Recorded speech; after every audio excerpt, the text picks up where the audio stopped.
اس کے بعد تفسیر کرنے کا طریقہ پڑھیں گے. طریقہ تفسیر کے بعد صبح انشاءاللہ الرحمن تفسیر شروع کر دیں گے. آج رات تراویح ہے تو بیٹا ابھی شروع نہ کرنا. گزارش ہے میری آپ سے، جو اچھے طالب علم ہوتے ہیں نا نفلی عبادات بھی شوق سے کرتے ہیں، ٹھیک ہے؟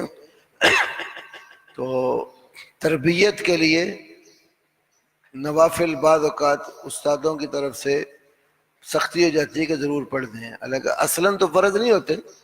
تربیت کے لیے اب صحابہ کے چھوٹے جو بچے ہوتے تھے جن پر روزہ فرض نہیں ہوتا تھا ان کو بھی روزے رکھواتے تھے تاکہ ان کو عادت پڑے، اور مسجد میں ساتھ لے آتے تھے. بخاری کی حدیث ہے.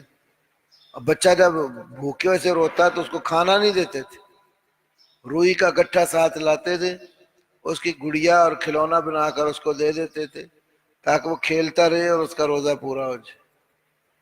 سمجھے؟ تو یہ عادت ڈالنے کے لیے. تو یہ ایک مہینہ آپ ہمارے پاس آئے تو سمجھو تہجد کی عادت ڈالنے کے لیے تراویح میں آپ کا موجود رہنا ضروری ہے.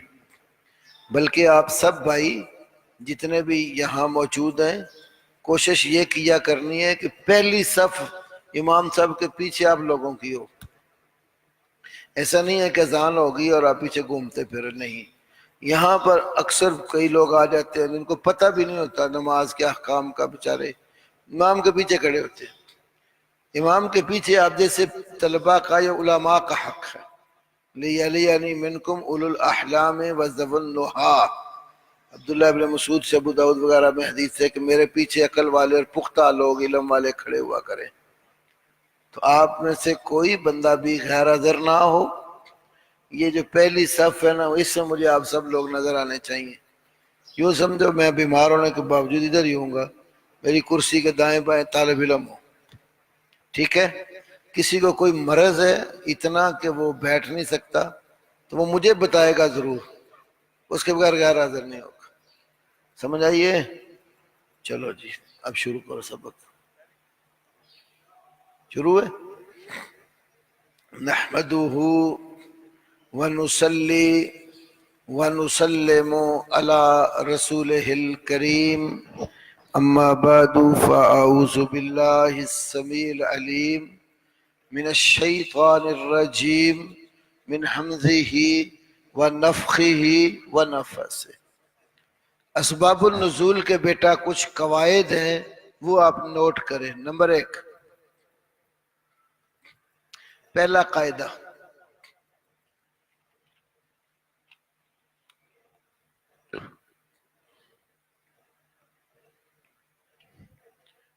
اسباب النزول کا دار و مدار لکھو. اسباب النزول کا دار و مدار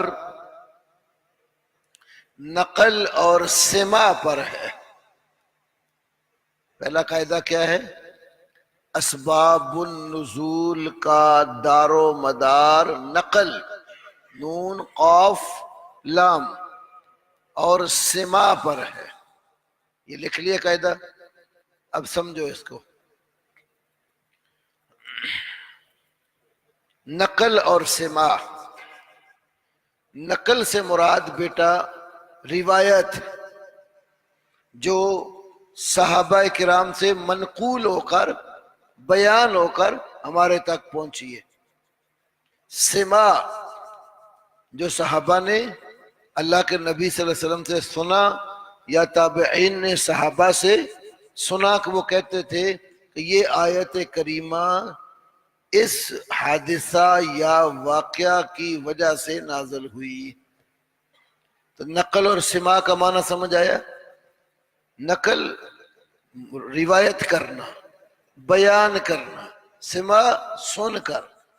تو جتنے بھی اسباب النزول کے متعلق چیزیں ہیں ساری کی ساری کا دار و مدار نقل اور سماع پر ہے.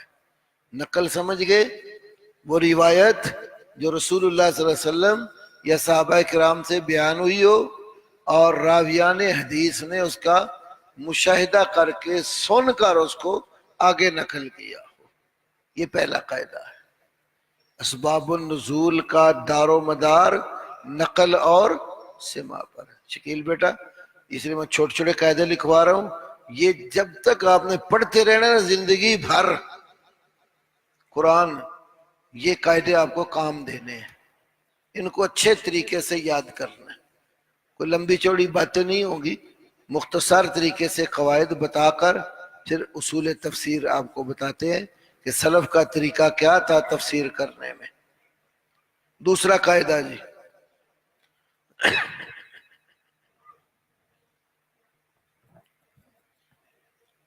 اسباب النزول کا حکم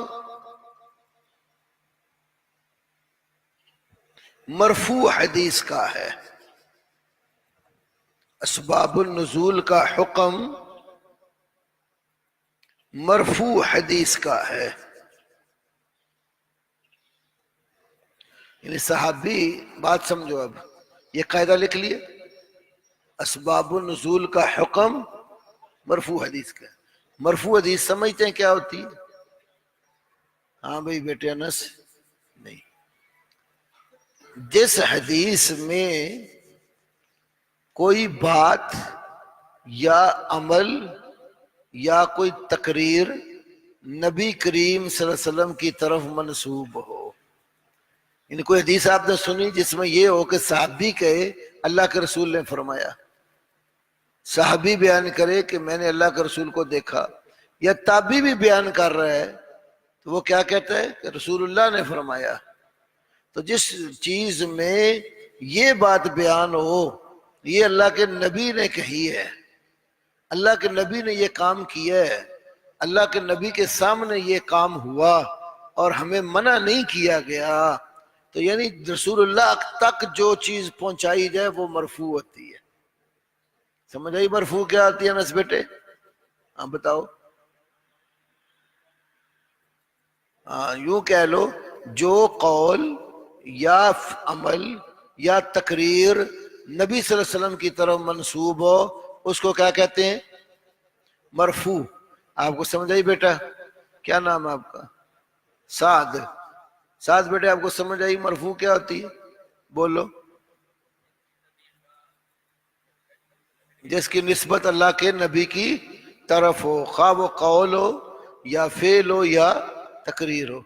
چھوٹے آپ کو سمجھ آئی؟ اچھا اگلی بات سمجھو، میری طرف دھیان کرو، میں یوں سمجھو تقریر کے لیے نہیں بیٹھا، سمجھانے کے لیے بیٹھا۔ اگر کوئی بات یا عمل یا تقریر صحابی کی طرف منسوب ہو اس کو موقوف کہتے ہیں، نبی پاک کی طرف منسوب ہو تو مرفوع، صحابی کی طرف منسوب ہو تو موقوف، اور تابعی یا تبع تابعی یا اس کے بعد کسی عالم کی طرف منسوب ہو اس کو مقطوع کہتے ہیں۔ مرفوع، موقوف اور مقطوع، میم قاف دو نقطوں والا، طا واو اور عین، مقطوع۔ یہ بات سمجھ آئیے؟ جو قول فعل تقریر نبی علیہ السلام کی طرف منسوب ہو اس کو کیا کہتے ہیں؟ مرفوع، اور جو قول فعل تقریر صحابی کی طرف منسوب ہو اس کو موقوف، اور جو تابعی تبع تابعی یا نیچے کسی محدث کی طرف منسوب ہو وہ کیا ہوتی ہے؟ مقطوع۔ تو جب کوئی صحابی کسی آیت کا شان نزول بیان کرے تو کیا حکم ہے اس کا؟ وہ مرفوع حدیث کی طرح ہے، جیسے اللہ کے نبی نے بات بتائی، حکماً مرفوع ہوتا ہے، اس کو کیا کہتے ہیں؟ اس کا حکم مرفوع حدیث۔ تو سبب نزول کا دوسرا قاعدہ کیا ہوا؟ سبب النزول لہو حکم المرفوع، سبب النزول لہو حکم المرفوع، سبب نزول کا حکم مرفوع حدیث کا ہے۔ یہ بات سمجھ آئی انس؟ جب کسی آیت کا کوئی صحابی شان نزول بیان کرے تو کیا سمجھنا یہ حدیث کیا ہے؟ مرفوع ہے، جیسے اللہ کے نبی صلی اللہ علیہ وسلم نے کہا۔ کسی کو کوئی بات نہیں، آپ کو سمجھ آ گئی؟ صحابی کی طرف منسوب ہو تو کیا کہیں گے؟ موقوف. صحابی سے نیچے کسی کی طرف منسوب ہو تو مقطوع، اور اللہ کے نبی کی طرف منسوب ہو تو مرفوع. یہ دوسرا قاعدہ ہے. ٹھیک ہے بیٹے؟ اس میں تفصیل بہت ہے، مثالیں بھی ہیں، لیکن میں صرف ابھی آپ کو ان قواعد کی معرفت چاہتا ہوں کہ یہ آپ قاعدے یاد کر لیں. باقی پھر انشاءاللہ تعالی اس کی امثلہ وہ بھی کسی موقع پر ہو سکتی ہے. میں آپ کو کچھ کتابیں بتا دوں گا. یہ خاص طور میں میرے بڑے بیٹے جو ہیں، جو مدارس میں کوئی تیسری چوتھی آخری سال کی کلاسوں سے آئے ہوئے ہیں، آپ کو فائدہ ہوگا. اچھا، تیسرا قاعدہ جی.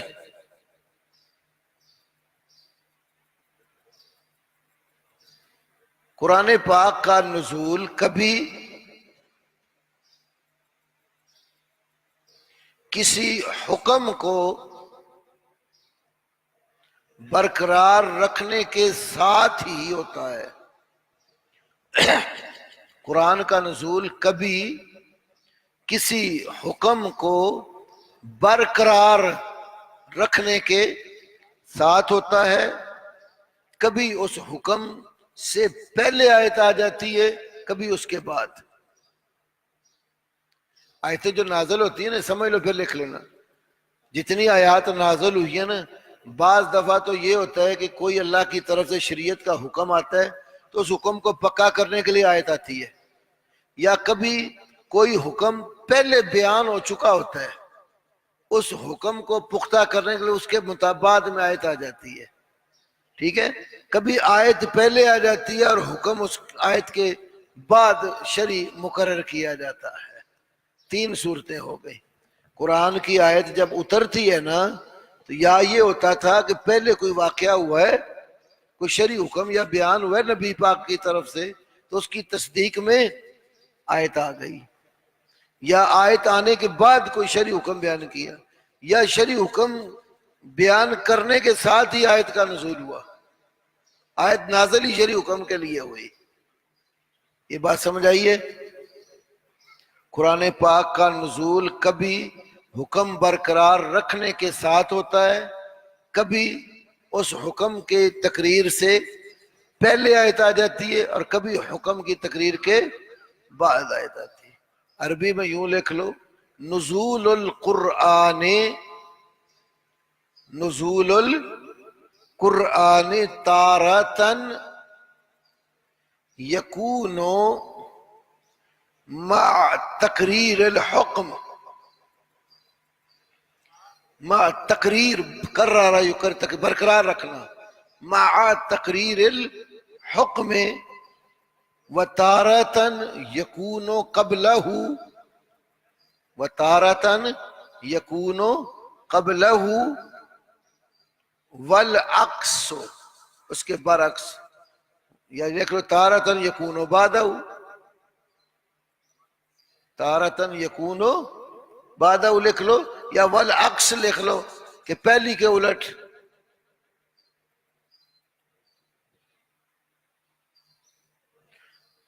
اللہ اکبر.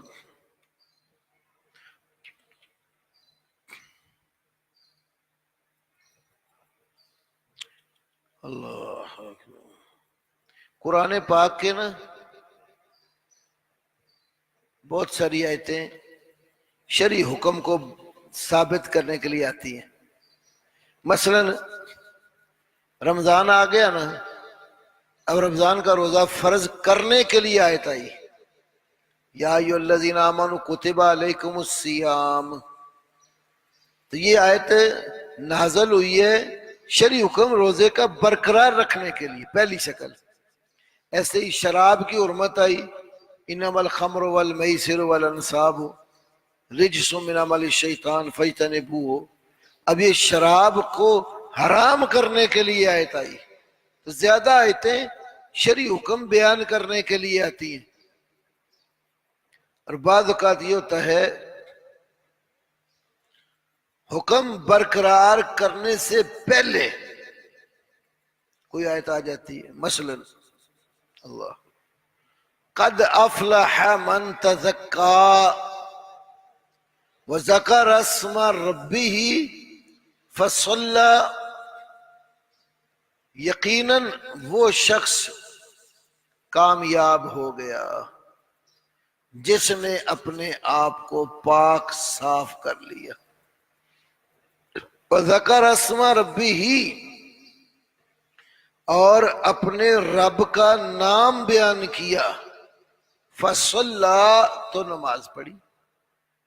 اب یہ آیت نازل ہو گئی تو مفسرین نے اس کی تفسیر میں بتایا کہ یہ جو آیت ہے یہ ایک حکم بعد میں برقرار رکھنے کے لیے حکم بعد میں آیا ہے اس کے متعلق. وہ کیا؟ مثلا رمضان المبارک کے روزے رکھتے ہیں نا، روزوں کا فطرانہ دیتے ہیں کہ نہیں، صدقۃ الفطر. پھر اس کے بعد کیا کرتے ہیں؟ عید کی نماز.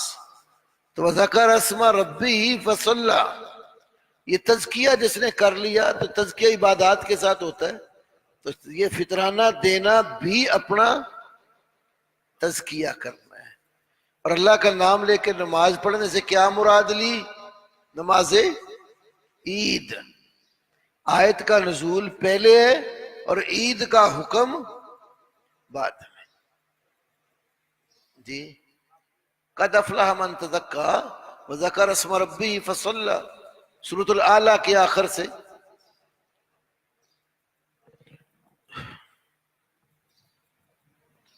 اس کی اور بھی مثالیں ہیں.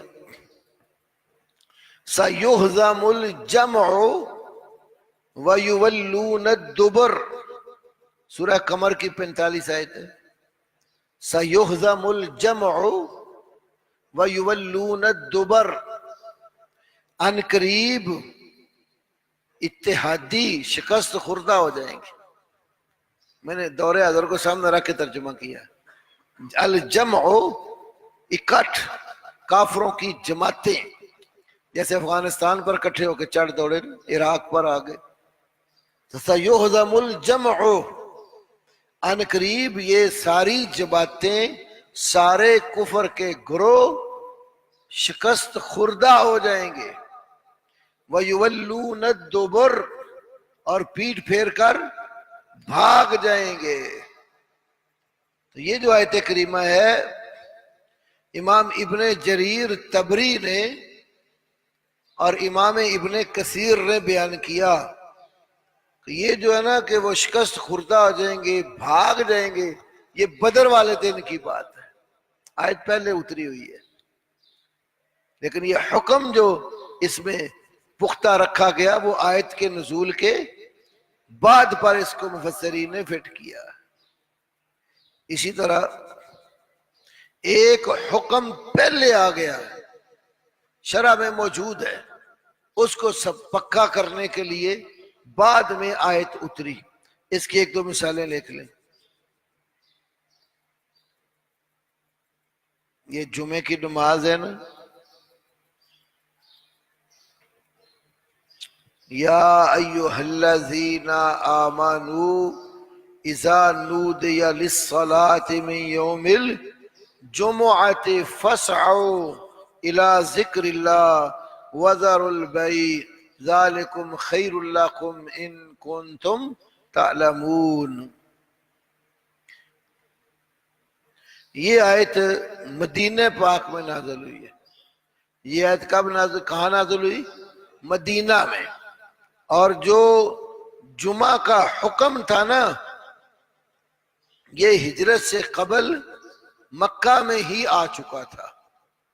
نماز جمعہ کا حکم، جمعہ پڑھنے کا آرڈر نبی پاک نے صحابہ کو مکی زندگی کے آخری دنوں میں دے دیا تھا، لیکن یہ آیت اس کے بعد میں اتری ہے. اس کی ایک اور مثال لکھو.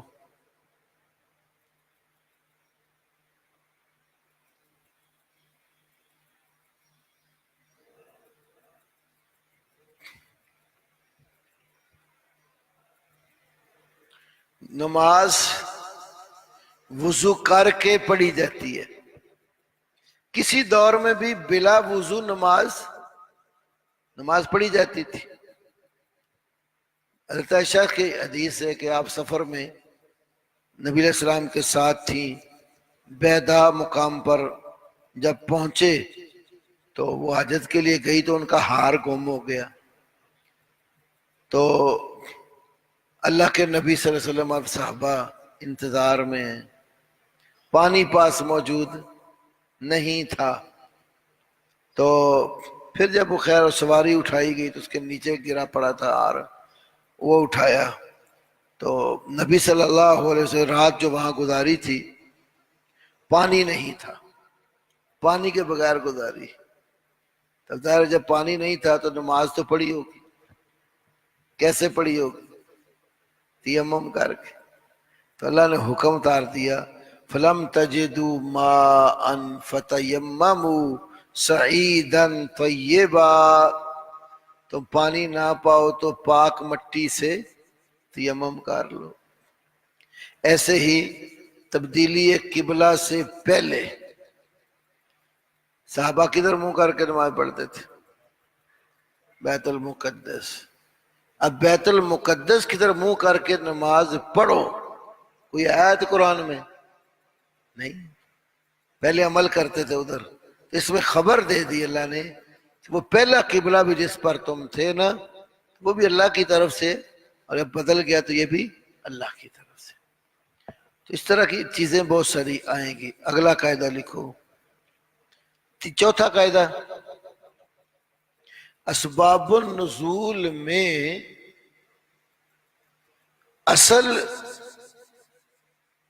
تکرار کا نہ ہونا ہے، عدم تکرار، تکرار کا نہ ہونا۔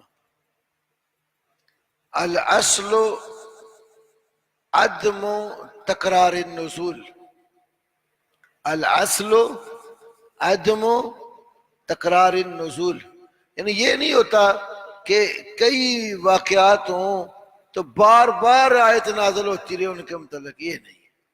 اصل قاعدہ کیا ہے کہ آیت ایک یک بارگی نازل ہوتی ہے تو اس میں تکرار نہیں ہوتا، البتہ یہ ضرور ہوتا ہے، مفسرین کئی دفعہ کہہ دیتے ہیں نزلت فیہ کذا، کیا میں نے جملہ بولا؟ نزلت فیہ کذا، اس مسئلے کے بارے میں اس طرح کی آیت اتری ہے۔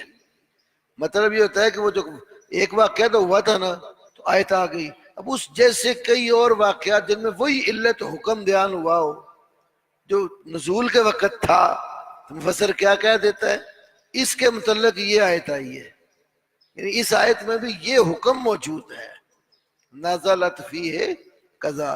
یہ نہیں ہوتا کہ کئی واقعات ہیں تو ہر واقعہ کے لیے آیت وہی بار بار اترتی رہی۔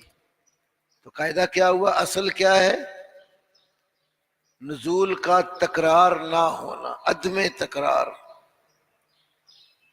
تو بہت سارے واقعات آ جاتے ہیں، مفسرین ان کے بارے میں کہتے ہیں اس کے متعلق بھی یہ آیت ہے، اس کے متعلق بھی یہ آیت ہے، اس کے متعلق یہی آیت ہے، تو نزلت فیہ قضا کا مطلب سمجھئے کیا ہوگا کہ اس کا حکم جو ہے نا وہ اس آیت میں موجود ہے، لازمی نہیں ہے کہ وہ آیت اس قصے کے بارے میں آئی ہو۔ اس کی بھی کافی مثالیں بہرحال میں شارٹ کر رہا ہوں۔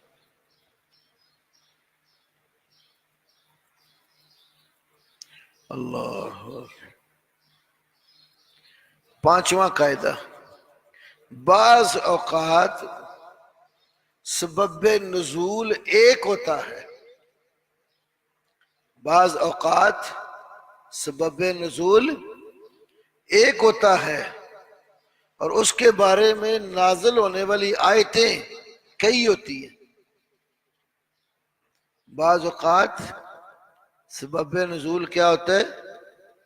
ایک ہوتا ہے اور اس بارے میں آنے والی آیتیں کئی ہوتی ہیں۔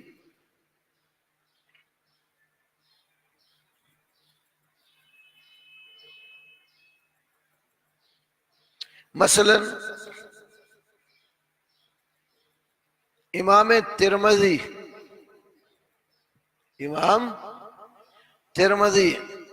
رحمہ اللہ ام سلمہ رضی اللہ تعالی عنہا سے حدیث لائے. امام ترمذی ام سلمہ رضی اللہ عنہا سے حدیث لائے. لکھ رہے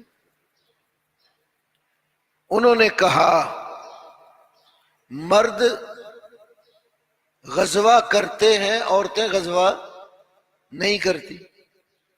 مرد جنگ میں حصہ لیتے ہیں، عورتیں جا کر جنگ نہیں کرتی. ہمارے لیے وراثت میں سے آدھا حصہ ہے. ہمارے لیے وراثت میں سے آدھا حصہ ہے. تو اللہ تبارک و تعالی نے یہ آیت نازل کی. اللہ تبارک و تعالی نے یہ آیت نازل کی وَلَا تَتَمَنَّوْا وَلَا، یہ سورۃ نساء کی 32 آیت ہے. وَلَا تَتَمَنَّوْا مَا فَضَّلَ اللَّهُ بِهِ بَعْضَكُمْ عَلَى بَعْضٍ وَلَا تَتَمَنَّوْا ما فضل اللہ بہ بعضکم علی، اللہ نے جو تم میں سے بعض کو بعض پر فضیلت دی ہے اس کی تمنا نہ کرو.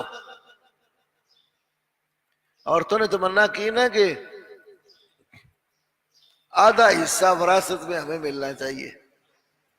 تو مرد جنگ کرتے ہیں تو غنیمت شریف سے پا لیتے ہیں، ہم عورتیں جنگ میں حصہ نہیں لیتی، تو ہمیں آدھا حصہ وراثت میں سے ملنا چاہیے. تو کیا کہتی ہیں کہ اللہ نے کیا اتار دیا؟ وہ اللہ نے جو مردوں کو فضیلت دی ہے تمہارے اوپر اس کی تمنا نہ کرو. بعض تمہارے کو بعض پر اللہ نے جو فضیلت دی اس کی تمنا، یہ منع کر دی. یہ اوپر لائٹیں بند کر دو، فالتو چل رہی. اچھا آگے لکھو. امام ترمذی کہتے ہیں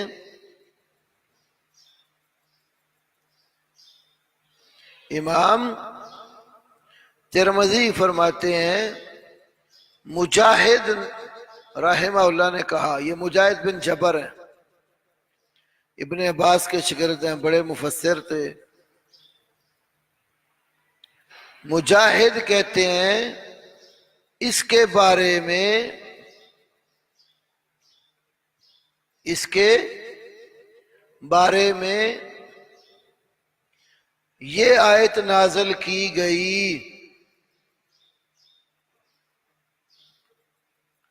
ان المسلمین والمسلمات والمؤمنین والمؤمنات. سورۃ احزاب کی 35 نمبر آیت نوٹ کر لو. سورۃ احزاب کی آیت نمبر 35. اب دیکھیں وہ جو عورتوں نے تمنا کی وراثت کی، ایک تو وہ آیت آ گئی، اور مجاہد کہتے ہیں یہ بھی آیت اسی بارے میں آئی ہے کہ اللہ نے عورتوں کو سمجھایا بھئی نیکیاں کرنے میں مردوں کے ساتھ تم شامل ہو، تمہارے لیے سب کے لیے اللہ نے اجر تیار کر رکھا ہے، تو وراثت کی تمنا نہ کرو.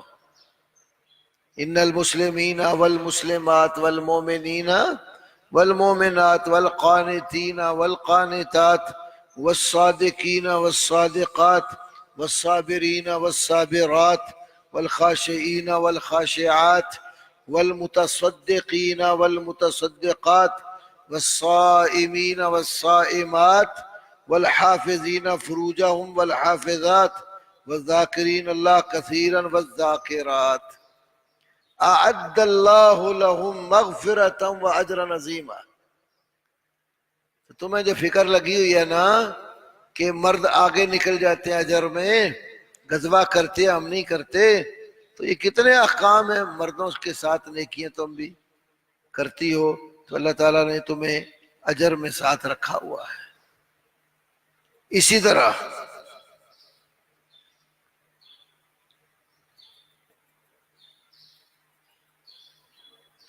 اللہ اکبر۔ امام حاکم، امام، پہلا جو حوالہ تھا نا سارا وہ ترمذی شریف کا ہے۔ امام حاکم نے ام سلمہ رضی اللہ عنہا سے روایت بیان کی۔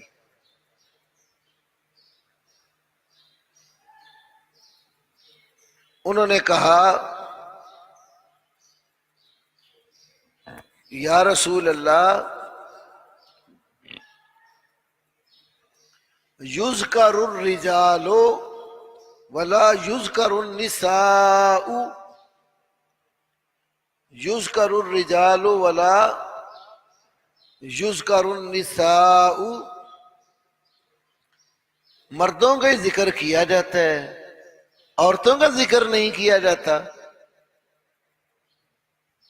فَأَنزَلَ اللَّهُ، تو اللہ تبارک و تعالی نے نازل کر دیا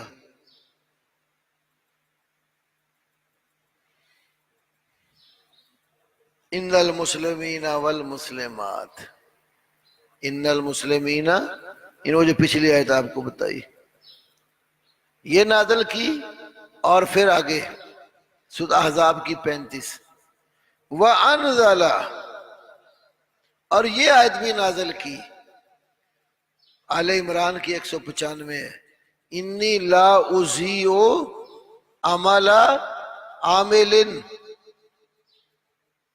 آل عمران کی 195 پہ چلو۔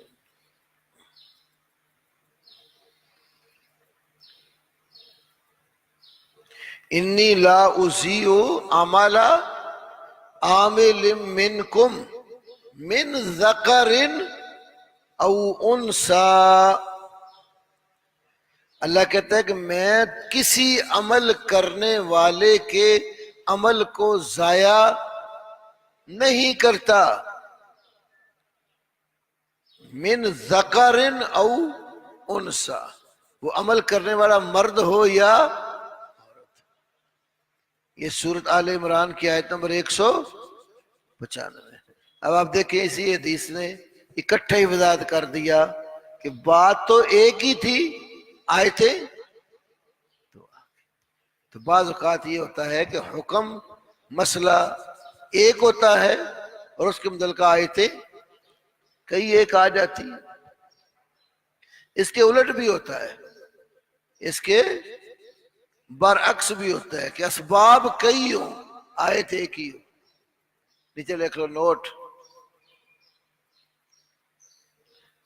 بعض اوقات اس کے برعکس بھی ہوتا ہے، بعض اوقات اس کے برعکس بھی ہوتا ہے۔ کیا مطلب؟ اسباب کئی ہوں، آیت نازل ہونے کے اسباب کئی ہوں، اور آیت ایک ہی دفعہ نازل ہوئی ہو۔ جیسے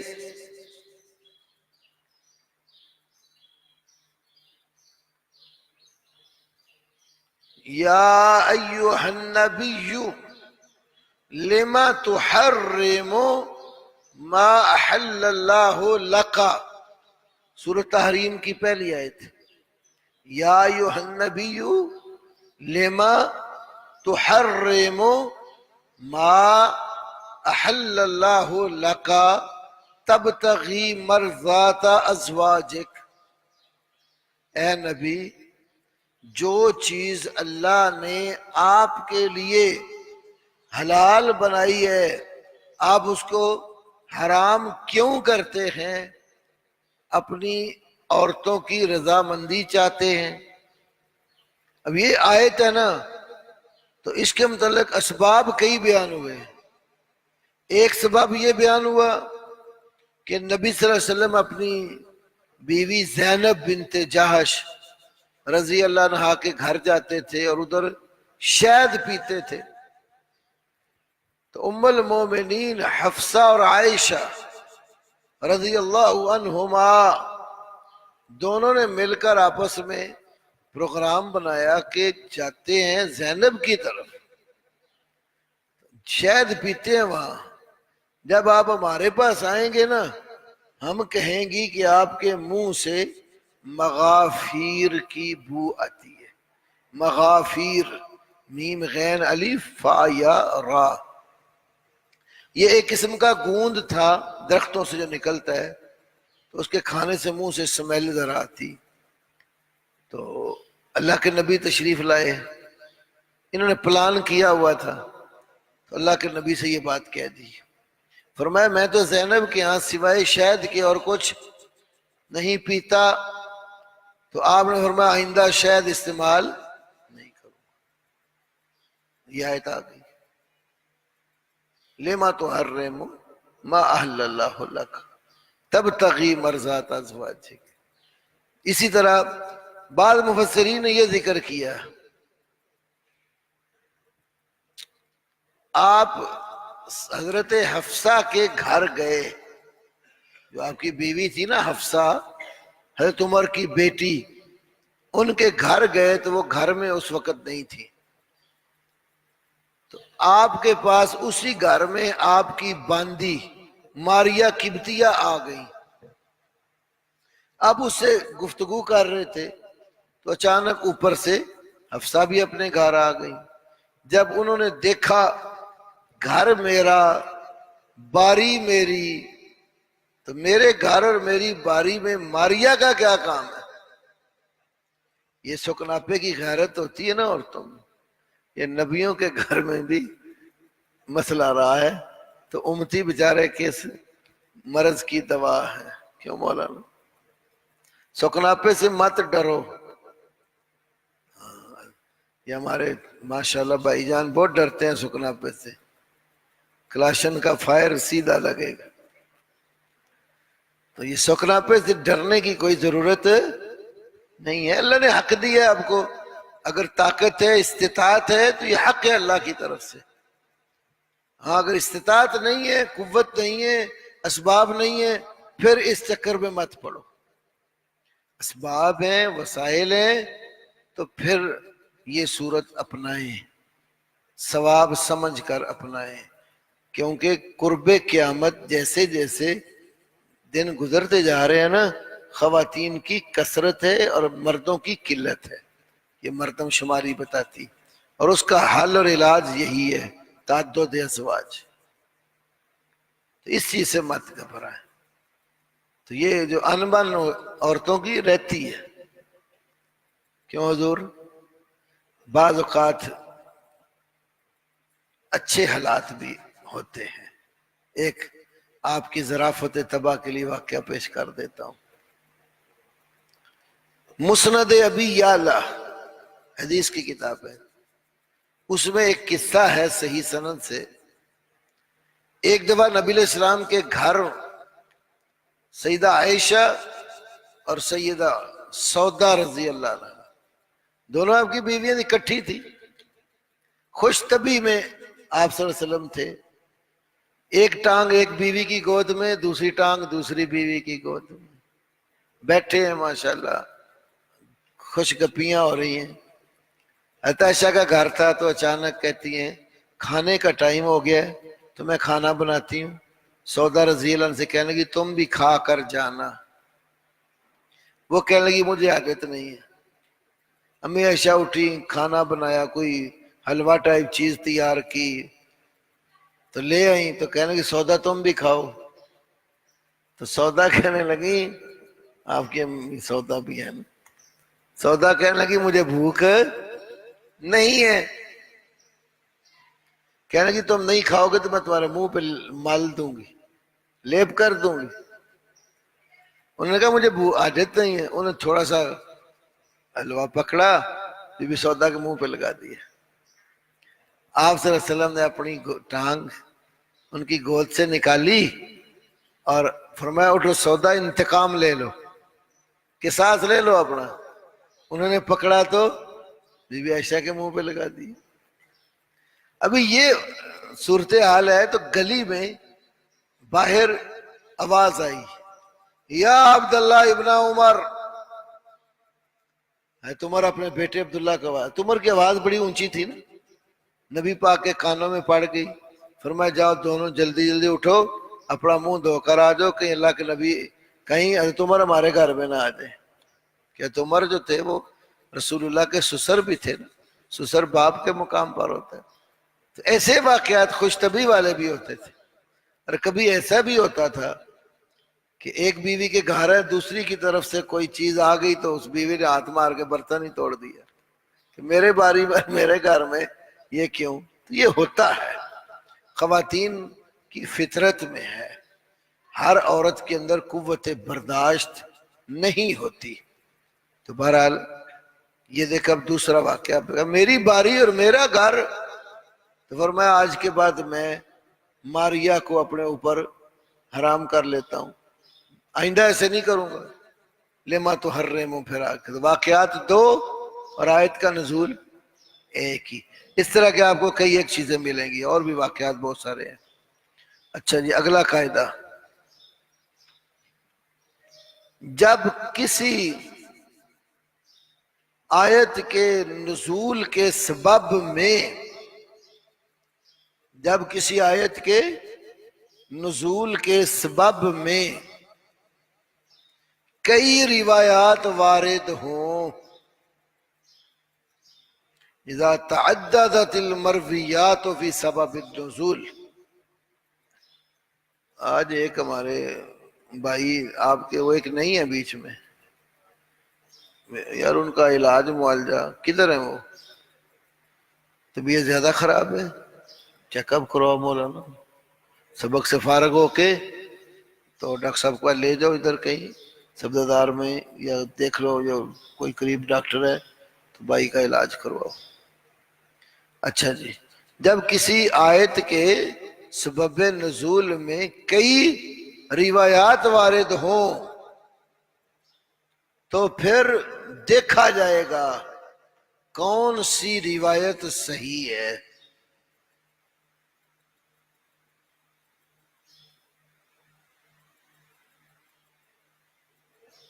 کون سی روایت صحیح ہے.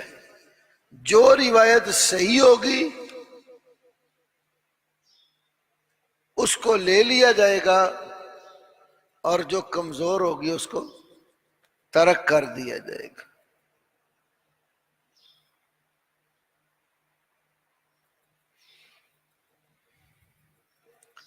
نیچے لکھو، اسی لیے ہمارے علماء کرام نے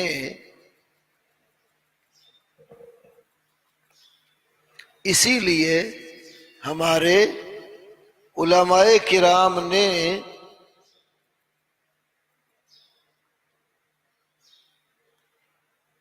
اسباب النزول پر مروی روایات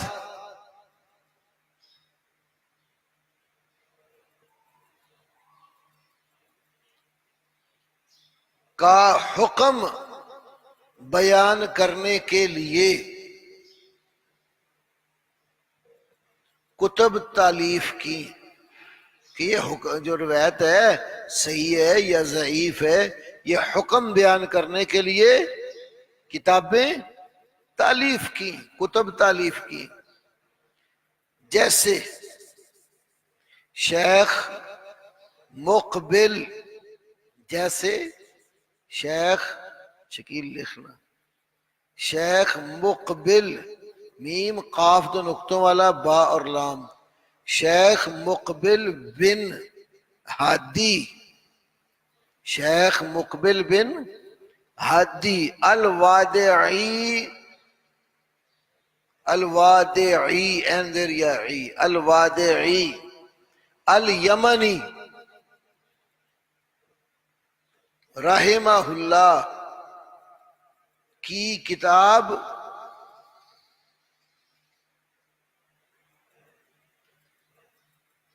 الصحیح المسند، کل لکھوائی تھی نا، الصحیح المسند،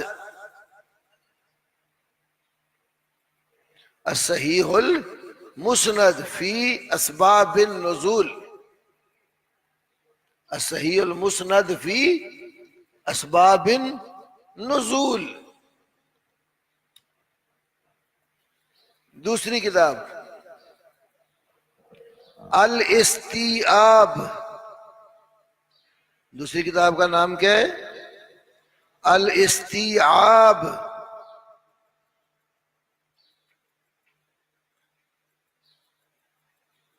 فی بیان الاسباب. استیعاب لکھ لیا آپ نے؟ کیسے لکھا ہے بولو؟ چلو الف لام پھر الف، یہ الف نہیں ہوتا جس میں زبر زیر آ جائے نا، حمزہ ہوتا ہے. سین تا یا عین الف اور با. الاستیعاب مؤلف کا نام بتایا تھا نا کل، شیخ سلیم بن عید الہلالی. یہ پاکستان میں ہمارے اجتماع پر مرید کے میں ایک دفعہ تشریف لائے تھے. شیخ البانی رحمہ اللہ کو دعوت دی تھی اجتماع کی. شیخ البانی بیمار تھے تو انہوں نے اپنے اس شاگرد کو بھیجا، شیخ سلیم کو. تو ہمیں ان کے ساتھ بیٹھنے کا شرف حاصل ہوا ہے. شیخ سلیم بن عید الہلالی. دوسرا ان کے ساتھ شریک ہے اس کتاب کے لکھنے میں محمد بن موسیٰ النصر. یہ کل بتایا تھا. کتنے قاعدے ہو گئے؟ 6 قاعدے ہو گئے.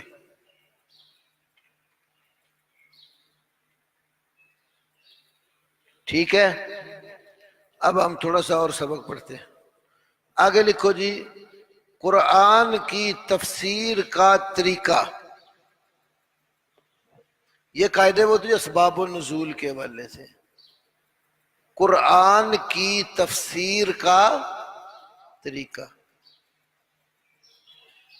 نمبر 1 جی، تفسیر القرآن بالقرآن. تفسیر القرآن بالقرآن.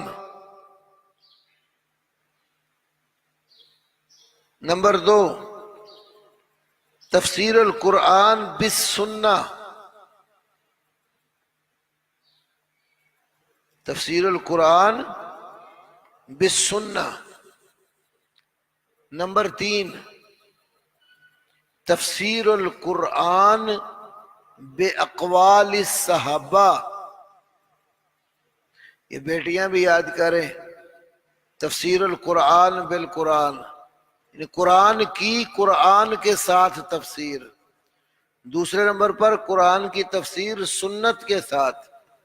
تیسرے نمبر پر قرآن کی تفسیر صحابہ کے اقوال کے ساتھ، تفسیر القرآن باقوال الصحابہ. چوتھے نمبر پر تفسیر القرآن باقوال التابعین. تفسیر القرآن باقوال التابعین. پانچویں نمبر پر تفسیر القرآن باللغہ. تفسیر القرآن باللغہ. چھٹے نمبر پر تفسیر القرآن بالرائے. بالرائے. تفسیر القرآن بالرائے. لکھیں آپ، امام ابن تیمیہ رحمہ اللہ فرماتے ہیں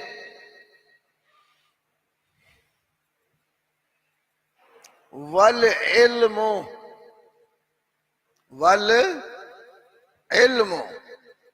اما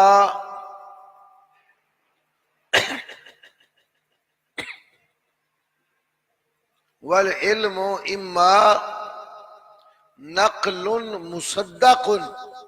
نقل، نون قاف لام، نقل مصدق ان معصوم.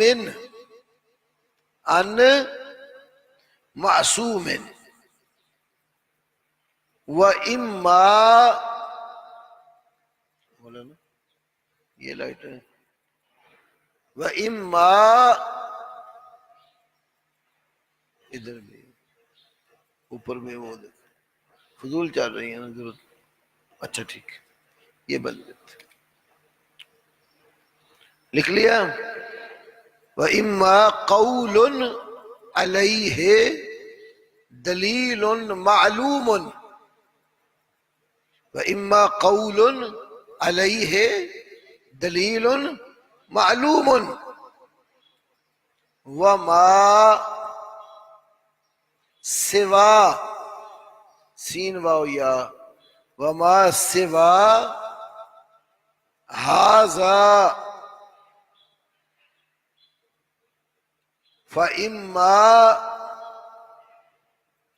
فَإِمَّا مزیف میم زا رازا یا اور فا.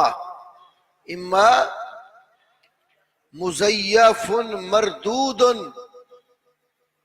اما مزیف مردود و اما موقوف لا یعلم و اما موقوف لا یعلم انہ بہراج با ہاتھ آنکھوں والی را اور جیم بہرج یعنی صحیح. لا یعلم انہ بہرج ولا منقود ولا منقود میم نون قاف واو اور دال نقد سے منقود جس پر تنقید کی گئی باطل. حوالہ لکھو مقدمہ فی اصول التفسیر. مقدمہ فی اصول التفسیر امام ابن تیمیہ کی کتاب ہے. مقدمہ فی اصول التفسیر صفحہ نمبر 4.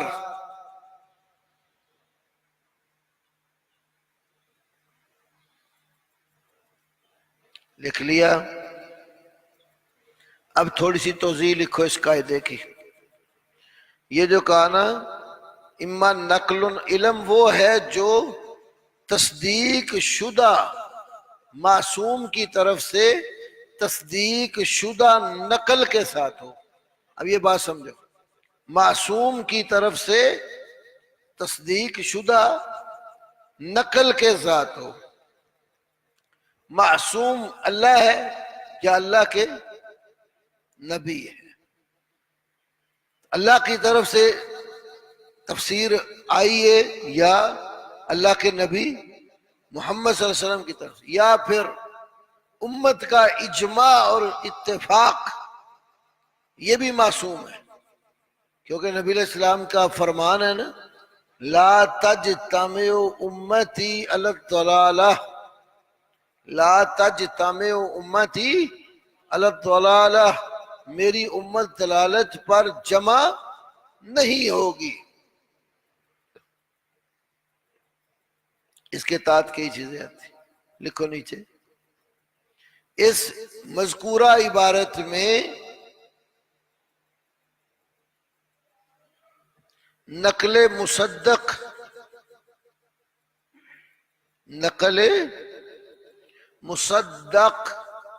یعنی وہ نقل جس کی تصدیق کی گئی کے تحت 5 امور آتے ہیں. تصدیق شدہ نقل جو ہوتی ہے اس کے نیچے کتنے کام آتے ہیں 5. دیکھیں محدثین فقہا تھوڑی سی بات میں کتنی چیزیں پرو دیتے تھے. اما بنقل مصدق عن معصوم قرآن بھی سنت بھی اجماع بھی امت کا اس ایک چھوٹے سے جملے میں پرو دیا. تو لکھو اس کے تحت 5 امور آتے ہیں. نمبر 1 قرآن. نمبر 1 قرآن. نمبر 2 سنت. نمبر 3 اقوال صحابہ، نمبر 4 اقوال تابعین، نمبر 5 لغہ، ڈکشنری، لغت۔ یہ 5 چیزیں کس کے تحت آئیں گی؟ نقل مصدق۔ پیچھے جو اسباب النزول کے قاعدوں میں میں نے ایک بتایا نا کہ کئی روایتیں آتی ہیں، تو روایات کی چھان پھٹک کر جو صحیح ہوں گی وہ لیں گے۔ تو صحیح نقل اللہ کے نبی سے، صحابہ سے، تابعین سے آ جائے تو تفسیر میں اس کو مقدم رکھیں گے۔ ایسے ہی کسی لفظ کی لغت سے شرح ہو جاتی ہے، زبان ہے، قرآن عربی زبان میں، اور وہ شرح لغت کی جو تفسیر ہے یا معنی ہے شرعی معنوں کے خلاف نہ ہو، اس کو قبول کرتے۔ یہ آگے شرائط بتاؤں گا۔ اب یہ نقل مصدق ہیں، یہ کیا ہے؟ آگے کیا فرمایا؟ اما قول علیہ دلیل معلوم، اما قول علیہ دلیل معلوم، کسی بھی مفسر کا قول ہے، اس کے اوپر قول پر دلیل جو ہے وہ معلوم ہے، معروف ہے، مجھول نہیں ہے۔ مثلا ایک مفسر کسی بات کی، آیت کی تفسیر کرتا ہے، اور جو وہ تفسیر کر رہا ہے اس کی دلیل کتاب و سنت میں معلوم ہے، بھئی یہ تفسیر اس نے کی ہے اور یہ اس آیت سے نکل رہی ہے، اس سنت سے نکل رہی ہے، اس کی یہ دلیل ہے، یا قرآن کے عموم سے یہ بات نکلتی ہے۔ تو جس کے اوپر دلیل پہچانی ہوئی، معلوم موجود ہو، اور اگر ایسا نہ ہو تو پھر کیا ہوگا؟ وہ مزیف اور مردود۔ مزیف تراشیدہ، بنائی ہوئی، من گڑت، مردود، قابل رد۔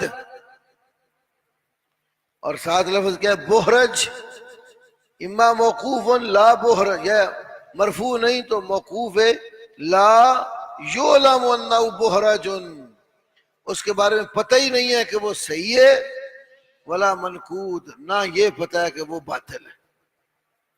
جس نقل کا پتہ ہی نہیں کہ یہ نقل درست ہے یا غلط ہے، صحیح ہے یا باطل ہے، وہ قبول نہیں ہوگی۔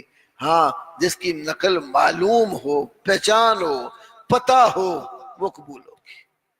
یہ بات سمجھے؟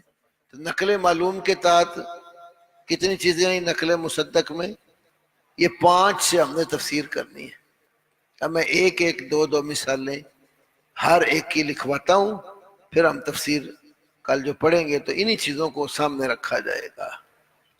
پہلی صورت کیا بتائی؟ تفسیر القرآن بالقرآن۔ تو قرآن پاک کی تعریف تو پہلے بتا چکا ہوں، کلام اللہ المنزل علی محمد صلی اللہ علیہ وسلم بواسطہ جبریل، اللہ کا وہ کلام جو اللہ نے جبریل کے ذریعے نبی علیہ السلام پر نازل کیا۔ اور اس میں یہ بات بھی بتا چکا ہوں نا کہ جبریل اللہ کے نبی سے کے پاس جو وحی لاتے تھے تو اللہ سے سن کر لاتے تھے کہ ویسے ہی کہ اللہ ان کے اندر القاء کرتا تھا، وہ نبی پاک کو القاء کرتے تھے کہ نہ آواز آئے نہ کوئی حروف ہو۔ ہاں یہ صحیح ہے یا اللہ کے کلام کی آواز آتی ہے اور سنی بھی جاتی ہے؟ تبھی تو اللہ نے کہا نا موسیٰ علیہ السلام سے کہ وحی کی جا رہی ہے، دھیان سے سن۔ ٹھیک ہے بچوں؟ اب تفسیر القرآن بالقرآن۔ اللہ لکھو جی، قرآن پاک کی تفسیر قرآن پاک کے ساتھ کرنے کے کئی نمونے ہیں۔ قرآن کی تفسیر قرآن کے ساتھ کرنے کے کئی نمونے، کئی انواع و اقسام ہیں۔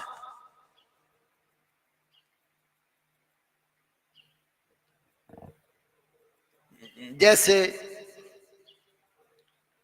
قرآن پاک میں ایک جگہ کوئی بات مجمل بیان ہوئی، قرآن پاک میں ایک جگہ کوئی بات مجمل بیان ہوئی تو دوسری جگہ اس بات کی وضاحت اور تفسیر آ گئی۔ کیا لکھا ہے؟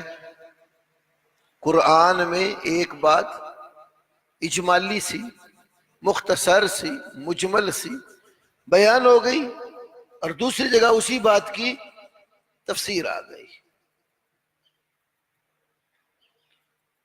یہ تفسیر بعض اوقات، لکھو، یہ تفسیر بعض اوقات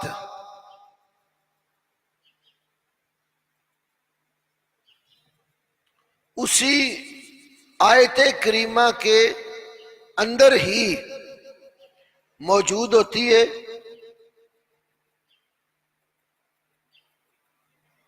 اور بعض اوقات کسی دوسری آیت میں موجود ہوتی ہے۔ تفسیر القرآن بالقرآن ہے نا، ایک جگہ پر کوئی بات اجمالی سی ہے، تفصیلاً نہیں ہے، تو دوسری جگہ اس کی تفصیل آ گئی۔ اب اس کی دو صورتیں ہوئی، یا تو تفصیل اسی آیت کے اندر ہے یا اس کی تفسیر کسی دوسری آیت میں ہے۔ بات سمجھے؟ اب اندر کی اسی آیت کی مثالیں لکھو۔ مثلاً آیت کی تفسیر آیت کے اندر ہی ارشاد باری تعالی سورۃ البقرہ آیت نمبر 187، سادہ قرآن میں سورۃ البقرہ آیت نمبر 187، کلوا واشربوا، کلوا واشربوا، کھاؤ اور پیو۔ یہ صبح سے آپ کا کام شروع ہو جانا ہے، کھاؤ اور پیو۔ کب تک؟ حتی یتبین لکم الخیط الابیض من الخیط الاسود،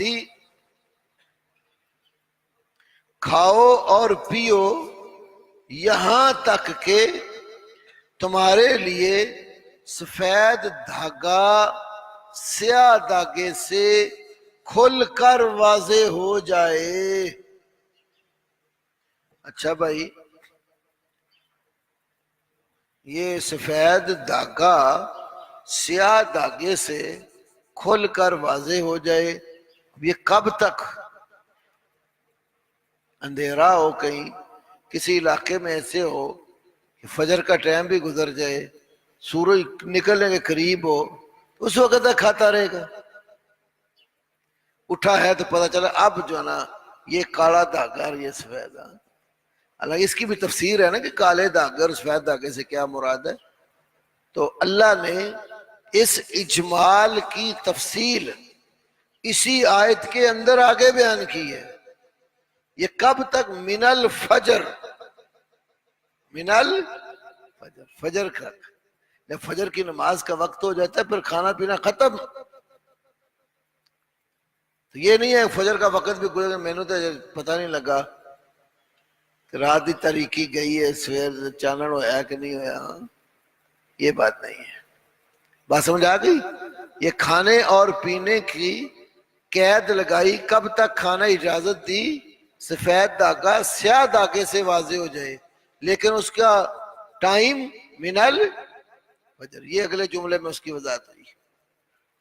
اسی طرح اللہ تبارک و تعالی نے قرآن پاک میں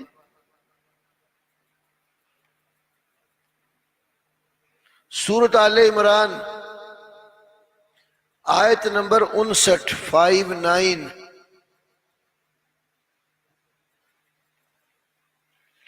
آیت نمبر 59 فرمایا ان مثل عیسیٰ عند اللہ کمثل آدم ان مثل عیسیٰ عند اللہ کمثل آدم، بے شک عیسیٰ کی مثال اللہ کے ہاں آدم کی مثال جیسی ہے۔ بے شک عیسیٰ کی مثال اللہ کے ہاں آدم کی مثال جیسی۔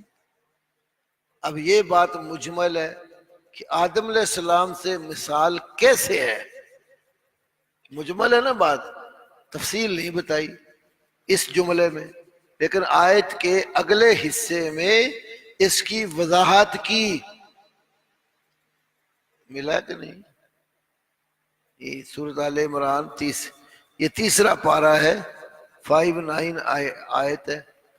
تو آگے کیا فرمایا؟ خلقہ من تراب، خلقہ من، اللہ نے آدم کو مٹی سے پیدا کیا۔ تو آدم کو جب مٹی سے بنایا تو آدم الہ اور معبود نہیں بن سکتا، تو مسیح جو ہے یہ بھی الہ اور معبود نہیں بن سکتے۔ آدم کی تو اصلین ہی نہیں تھی، نہ ماں تھی نہ باپ تھا۔ جب ماں بھی نہیں تھی باپ بھی نہیں تھا، اللہ نے اس کو پیدا کیا، وہ معبود بننے کے قابل نہیں۔ تو مسیح کی ماں تو ہے تو باپ ایک اصل ہے، دوسری اصل موجود نہیں ہے، تو یہ الہ بننے کے کیسے قابل ہوگا؟ یہ بھی مخلوق اور آدم بھی مخلوق۔ خلقہ من تراب، اللہ نے اس کو مٹی سے پیدا کیا، اور جس کو اللہ پیدا کرتا ہے وہ الہ بننے کے قابل ہے، تو مسیح کو بھی پیدا کیا گیا ہے، تو مسیح بھی الہ بننے کے قابل ہے۔ یہ بات سمجھ آ گئی؟ جو ابہام اجمال تھا اس کا ازالہ اسی آیت کے اندر کر دیا۔ دوسری مثال کی طرف آ جاؤ کہ ایک آیت کی تفسیر کسی دوسری آیت سے، ایک آیت میں اجمال ہے تو وضاحت کسی اور مقام پر ہے۔ یہ تو وہ مثالیں دی تھی نا دو، اسی جگہ ہی وضاحت ہے۔ دیکھیے ایسی بہت ساری مثالیں ہیں۔ سورۃ البقرہ آیت نمبر 37، سورۃ البقرہ آیت نمبر 37، فتلقى آدم من ربہ کلمات، فتلقى تو سیکھ لیے، آدم نے، من ربہ اپنے رب سے، کلمات چند کلمے۔ اب وہ کلمات کیا تھے اس آیت کے آس پاس بھی موجود نہیں ہے، وہ سورۃ اعراف کی آیت نمبر 23 میں ہے۔ قالا ربنا ظلمنا انفسنا وَإِن لَّمْ تَغْفِرْ لَنَا وَتَرْحَمْنَا لَنَكُونَنَّ مِنَ الْخَاسِرِينَ۔ بات سمجھے جی؟ اب وہ جو کلمے تھے تو دعا مانگی جن سے، وہ کس جگہ پر بیان ہوئے؟ سورۃ اعراف میں۔ سورۃ اعراف کی آیت نمبر 23 ہے، سورۃ اعراف کی آیت نمبر 23 ہے۔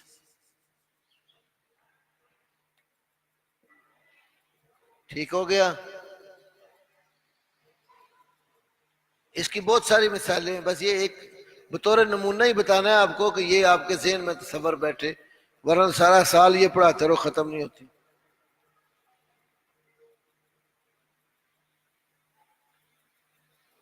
بعض اوقات قرآن پاک میں، اگلا نقطہ لکھو، تفسیر القرآن بالقرآن کی اگلی ایک صورت، بعض اوقات قرآن پاک میں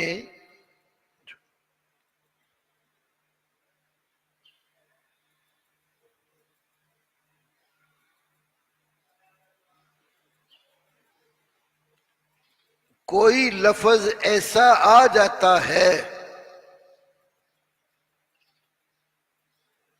جو کئی معنوں کا احتمال رکھتا ہے.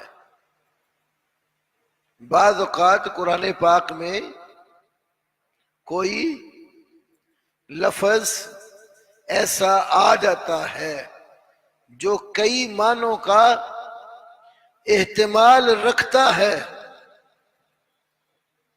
تو قرآن پاک نے دوسرے مقام پر اس کی مراد کو کھول کر بیان کر دیا ہے.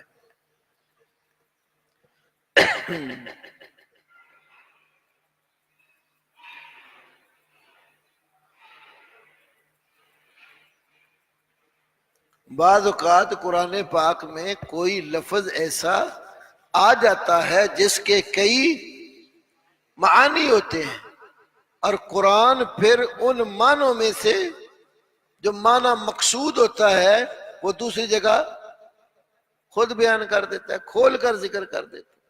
جیسے لکھو جی سورۃ الحج آیت نمبر 29 to 9، سورۃ حج آیت نمبر 29. وَلْيَطَّوَّفُوا بِالْبَيْتِ الْعَتِيقِ، بیت عتیق کا خوب طواف کرے.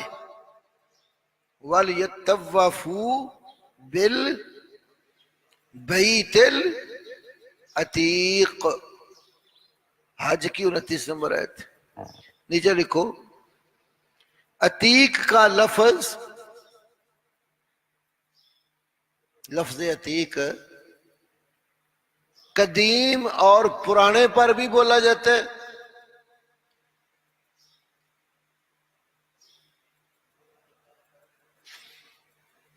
عتیق کا لفظ قدیم اور پرانے پر بھی.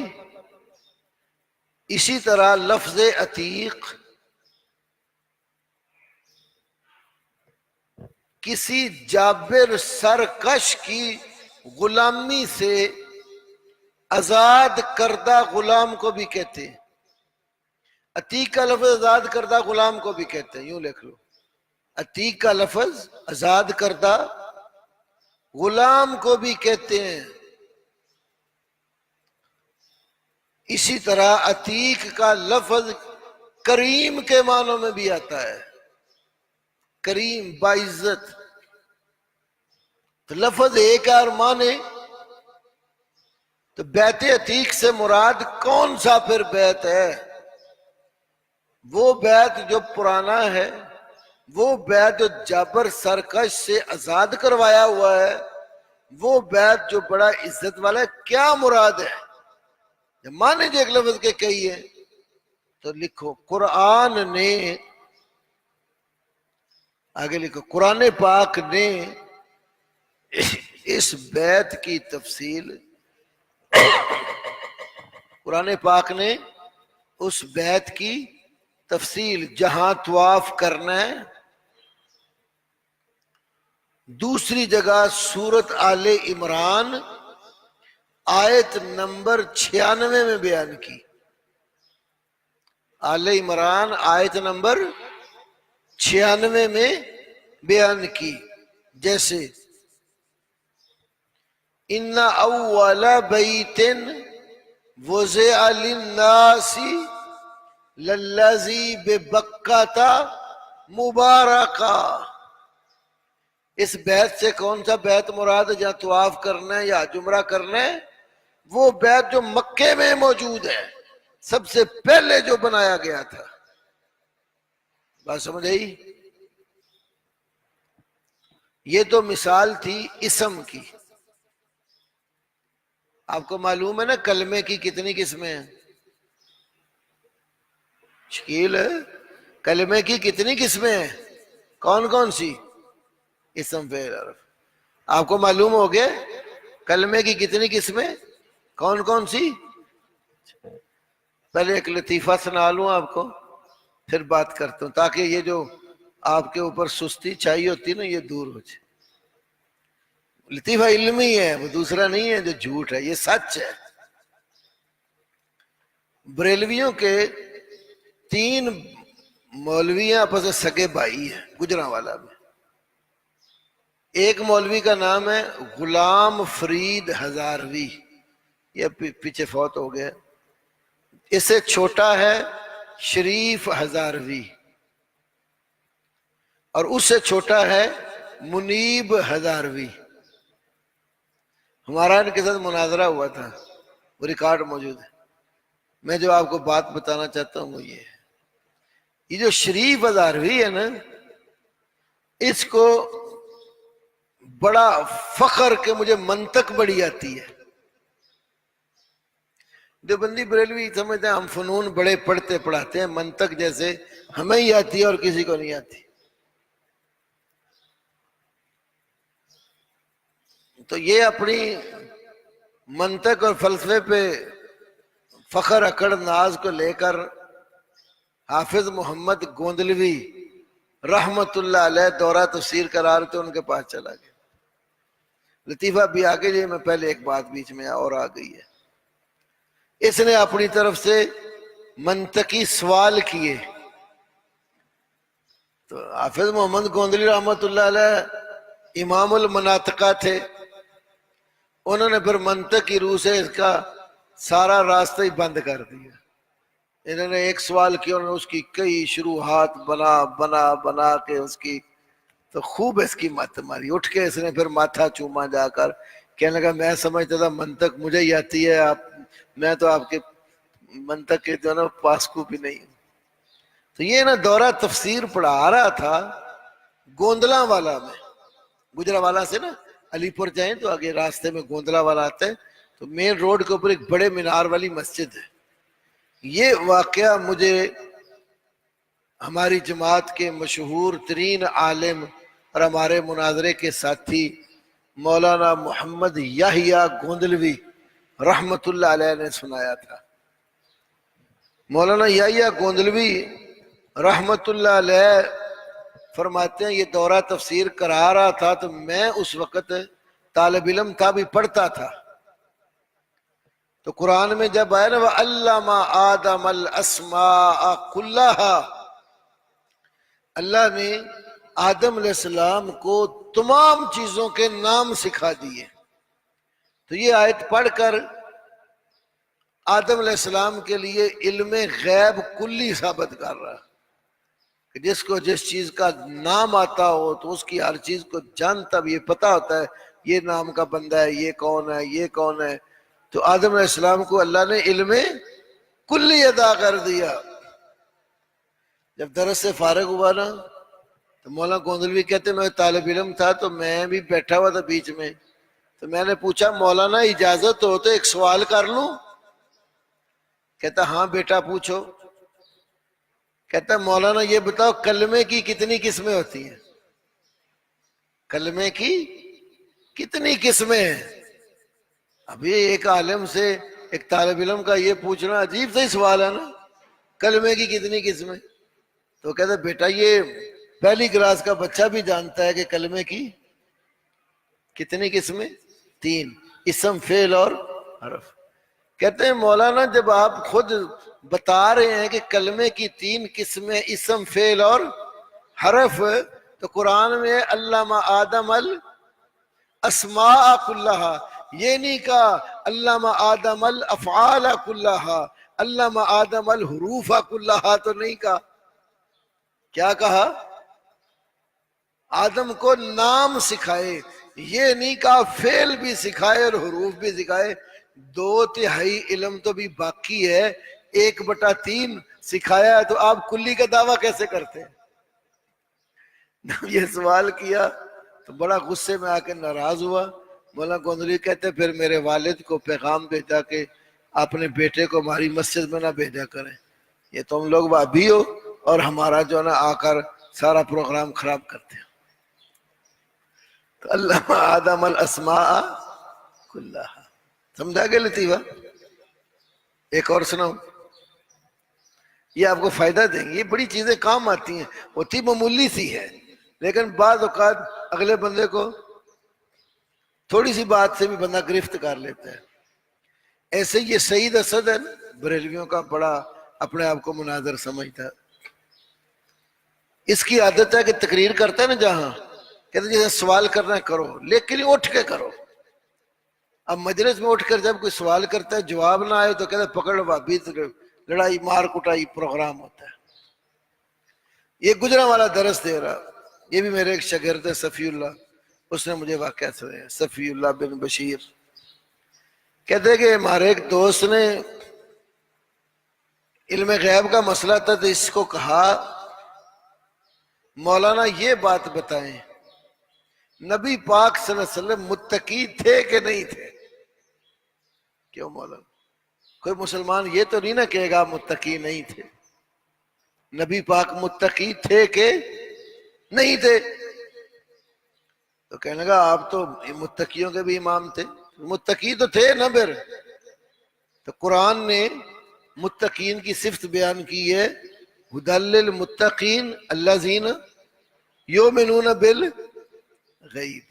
متقی کا وصف یہ ہے کہ وہ غیب پر ایمان رکھتا ہے. اس کے معلوم ہے کہ نبی پاک سے بھی کچھ چیزیں غیب تھیں جن پر ایمان رکھتے تھے, تو لہذا کلی علم غیب تو نہ ہوا. تو ابھی میں نے جو آپ کو مثال دی یہ ہے اسم کی مثال. البیت اسم کی علامت ہوتی ہے نا, شروع میں الف لام لگا ہوتا ہے, ایک ہی علامت ہے. یہ اسم کی علامت ہے کہ اسماء بھی کئی ایسے ہوتے ہیں کہ ان کے کئی معنی ہوتے ہیں. ایسے فعل بھی کئی ایسے ہوتے ہیں ان کے کئی معنی ہوتے ہیں. حروف بھی کئی ایسے ہوتے ہیں ان کے بے شمار معنی ہوتے ہیں. تو وہ اس معنی کا تعین قرآن خود کرے. تو یہ بھی ایک مشترک اس کو عربی میں کہتے ہیں کہ لفظ ایک اور کئی معنی رکھتا ہو تو اس کو عربی میں کیا کہتے ہیں؟ مشترک. تو اشتراک کی تعین بھی قرآن کئی دفعہ کر دیتا ہے. جیسے اسم کی مثال آ گئی البیت, بیت عتیق سے مراد وہ بیت جو کعبہ مکے میں بنایا. دوسری مثال لکھ لو ایک.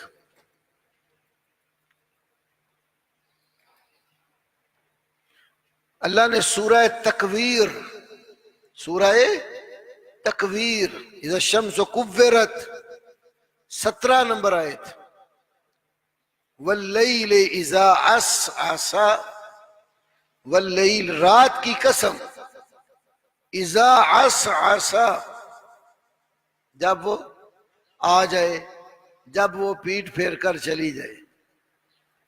اس میں دو معنی ہیں. عسعس لفظ کیا ہے؟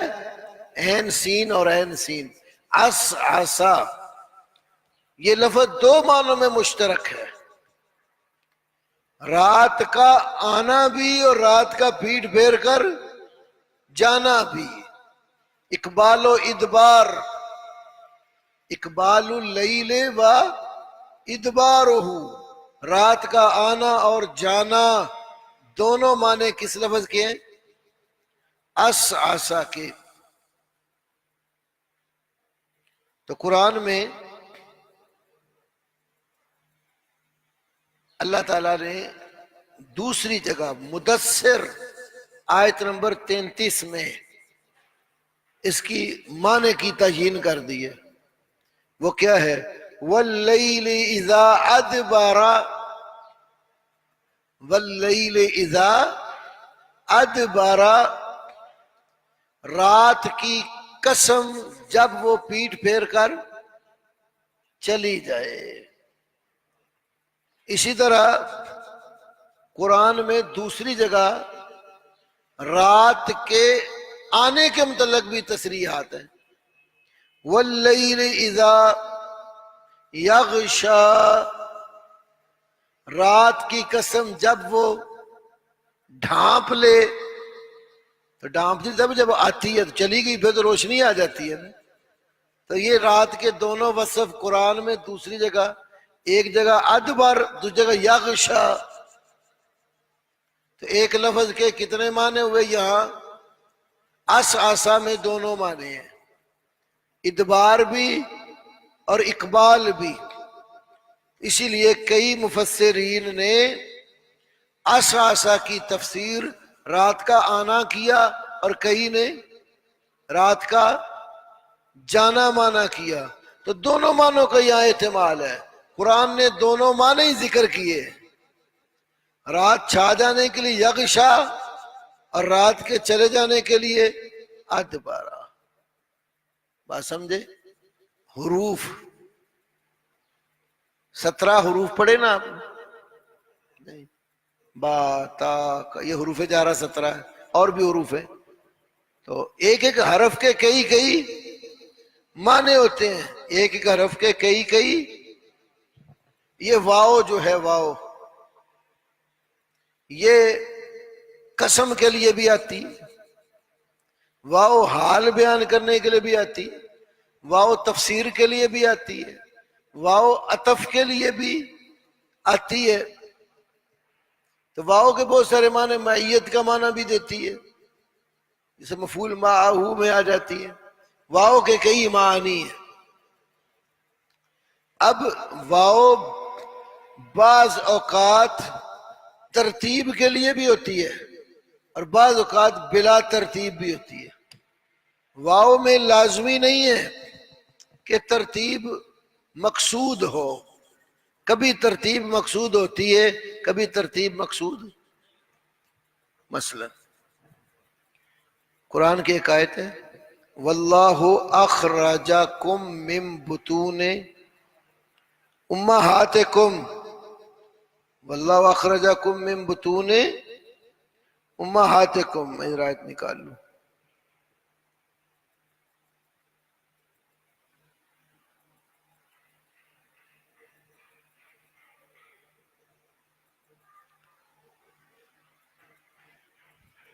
سورۃ النحل آیت نمبر 78، غور کرنا ذرا.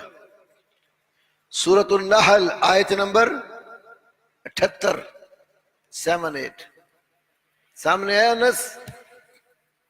غور کر. واللہ اخرجکم، اور اللہ نے تمہیں نکال لیا. اخراج کا معنی نکالنا، خروج کا معنی نکلنا، اور اخراج کا معنی نکالنا. واللہ اخرجکم، اور اللہ نے تمہیں کیا کیا؟ نکال لیا. کہاں سے؟ من بطون امہاتکم، تمہاری ماؤں کے پیٹوں سے نکال لیا. لا تعلمون شیئا، تم کچھ بھی نہیں جانتے تھے. لا تعلمون شیئا، تم کچھ بھی. ہمارے ایک اور جماعت کے بزرگ ہیں، بڑے سخت ہیں، لیکن ان کی سختی بھی بڑی مفید ہوتی ہے. جن بھائیوں نے کبھی کسی دور میں معسکر طیبہ دیکھا ہو، وہاں استاد ہوتے تھے عبدالرحمن الذہبی، سنا ہوا ہے؟ کوئی جانتا بھی ہے ان کو؟ جنہوں نے ان کے ساتھ سلام دعا کی ان کو پتا ہے وہ کتنے سخت ہیں. ان کا 4 گھنٹے درس ہوتا تھا، پھر جا کے وہ سبق پڑھاتے تھے دوسرا عسکری. پہلے تو وہ عقیدہ بندے کا بڑا سیدھا کرتے تھے. ایک دن میں ان کے درس میں بیٹھا ہوں تو یہ آیت پڑھی، کہتے تم کہتے ولی سب کچھ جانتے ہیں، نبی سب کچھ جانتے ہیں.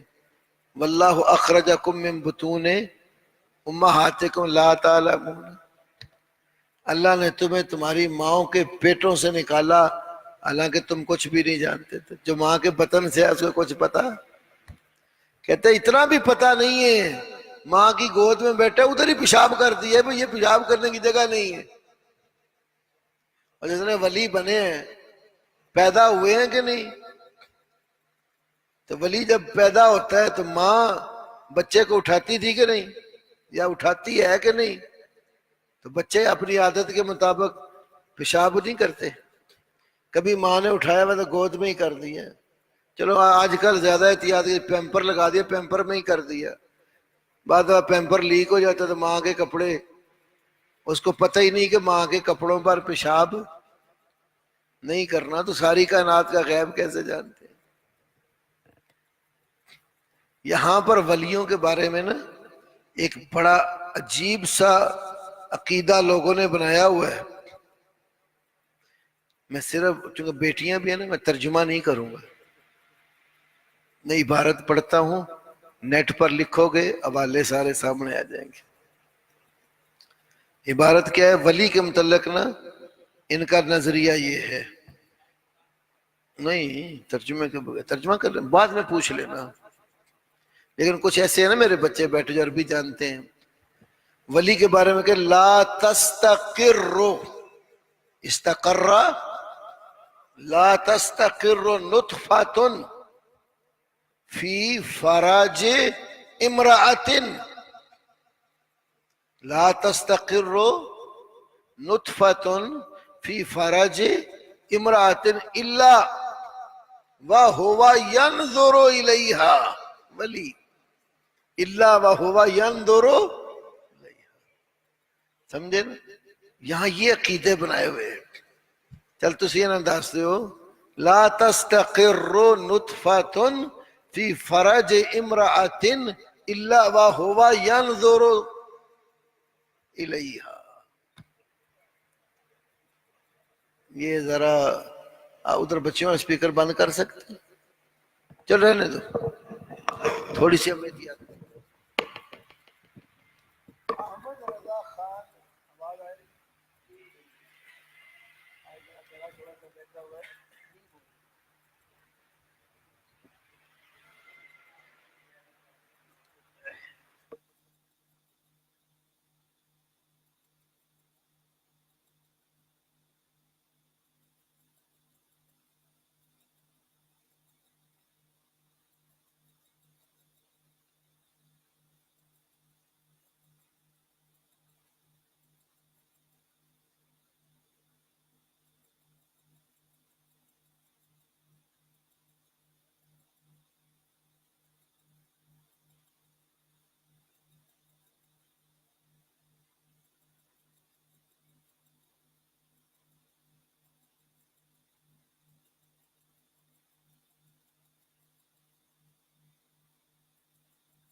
اچھا جی، بات یہ ہو رہی تھی کہ قرآن پاک میں یہ جو واو ہے نا، کئی جگہ ذکر ہوئی ہے، کئی معنی دیتی ہے، تو اس میں ضروری نہیں ہوتا کہ ترتیب مراد ہو، ضروری نہیں ہوتا کہ جو چیزیں ذکر کی گئی واو کے ساتھ اس میں ترتیب ضروری، کبھی ترتیب مراد ہوتی ہے اور کبھی نہیں ہوتی۔ اگر کوئی کہ ترتیب ضروری ہے، یہ آیت پیش کرو، واللہ اخرجکم من بطون امہاتکم لا تعلمون شیئا، آگے کیا ہے؟ وجعل لکم السمع والابصار والافئدۃ، واو آئی ہے کہ نہیں بیچ میں؟ وجعل لکم السمع والابصار والافئدۃ، اگر یہ سمجھیں کہ ترتیب مراد ہے تو کیا معنی نکلے گا؟ بندے کو پہلے ماں کے پیٹ سے باہر نکال لیا، تو پھر کان لگائے، پھر باہر میں آنکھیں لگائیں، پھر دل رکھا۔ ایسا ہی ہوتا ہے، بچہ جب پیدا ہوتا ہے تو دنیا میں جب آتا ہے اس کے کان آنکھیں دل ہوتا ہے، اندر ہی بنا کے اللہ لاتا ہے نا۔ یہ تو نہیں ہوتا کہ بچہ باہر آ گیا ہے اب اس کا کان لگ رہا ہے، ناک لگ رہی ہے، اندر دل رکھا جا رہا ہے، نہیں ہوتا۔ تو یہ واو نے کلمات اکٹھے کیے، یہ مطلب نہیں ہے کہ ترتیب بھی یہی ہے۔ اس کی ایک مثال بخاری کی حدیث ہے، ایک صحابی نے کہا کہ وہ مزی کی شکایت تھی نا، شہوت سے قطرے آتے تھے، تو فرمایا کہ توضع واغسل ذکرک، توضع وضو کر، واغسل ذکرک، اور اپنی شرم گاہ دھو لے۔ کیا معنی ہوگا؟ وضو پہلے کرے گا، شرم گاہ بعد میں دھوئے گا، پھر تو وضو ہی ٹوٹتا رہے گا۔ تو واو کے لیے لازمی نہیں ترتیب ہو۔ اچھا جی، اب آئیے واو کے لیے آپ دیکھیں اللہ تعالیٰ نے یہ واو بھی کئی معنوں میں مشترک ہوئی نا، عاطفہ، حالیہ، قسمیہ، جیسے ابھی ذکر ہوئی، معیت کا معنی دیتی ہے۔ تو لکھو اللہ تعالیٰ نے سورۃ البقرہ میں فرمایا ختم اللہ علی قلوبہم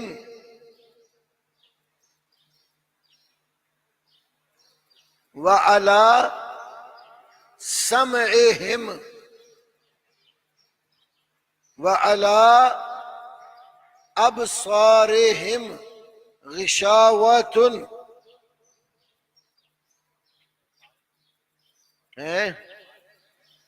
آیت نمبر 7 سورۃ البقرہ، پہلے پارہ کا دوسرا صفحہ نکالو، آگے آ جاتی ہے۔ ختم اللہ علی قلوب، یہ وہ ختم نہیں ہے جو مولوی دیتے ہیں، ختم اللہ علی قلوب، اللہ نے مور لگا دی ان کے دلوں پر، وعلی سمع، ان کے کانوں پر، وعلی ابصار، اور ان کی مور یہاں نہیں ہے، ان کی آنکھوں پر غشاوۃ، باری پردہ ہے۔ اب بات سمجھو، پہلے قلوب ذکر کیا نا، اس کے بعد وَعَلَىٰ سَمْعِهِمْ وَعَلَىٰ أَبْصَارِهِمْ، تو یہ واو جو ہے نا، اس میں کئی معنوں کا احتمال ہو سکتا ہے۔ ایک اگر یہ واو عاطفہ ہو، واو عاطفہ کا حکم وہی ہوتا ہے جو پیچھے ماتو ولیہ کا حکم ہوتا ہے، اور ایک یہ ہے کہ واو استینافیہ ہو، نیا جملہ جس سے شروع ہوتا ہے، پچھلے جملے سے اس کا جوڑ نہیں ہے۔ اللہ، یہ دونوں معنوں کا کیا ہے اس میں احتمال ہے۔ واو عاطفہ بنائے تو معنی ہوگا دلوں پر، کانوں پر اور آنکھوں پر مور لگا دی، ٹھیک ہے۔ واو استنافیہ بنائے، نیا ابتدائیہ جملہ کہ علی ابصارہم سے جملہ نیا ہے، تو پھر معنی ہوگا کہ دلوں پر اور کانوں پر تو مور لگائی اور آنکھوں پر پردہ ڈالا۔ فرق سمجھ آیا شکیل کہ نہیں؟ واو کو عاطفہ بنائیں تو معنی کیا ہوگا؟ مور لگائی دلوں پر بھی، کانوں پر بھی، آنکھوں پر بھی۔ تو تو یہ واو علی ابصار کو نیا جملہ شروع کریں، جس کو کیا کہ جملہ مستانفہ، جملہ یا ابتدائیہ، نیا جملہ جہاں سے شروع ہو رہا ہے، تو پھر مطلب ہوگا ختم کا تعلق قلب اور سمع کے ساتھ ہے، دل اور کانوں کے اوپر مور ہے، اور آنکھوں کا حکم لید ہے، آنکھوں کے اوپر پردہ ڈالا۔ اب یہ جب واو دو معنوں کا احتمال رکھتی ہے یہاں پر، تو قرآن نے اس کی تفصیل خود کر دی ہے۔ دیکھیے سورۃ جاسیہ، سورۃ الجاسیہ آیت نمبر 23، سورۃ الجاسیہ آیت نمبر 23، افرأیت من اتخذ، افرأیت من اتخذ الہہ ہواہ، الہہ ہواہ، کیا تو نے اس شخص کو دیکھا ہے جس نے اپنی خواہش کو اپنا الہ بنا لیا، وَأَذَلَّهُ اللَّهُ عَلَىٰ عِلْمٍ، اللہ پاک نے اس کو علم کے باوجود گمراہ کر دیا، وَخَتَمَ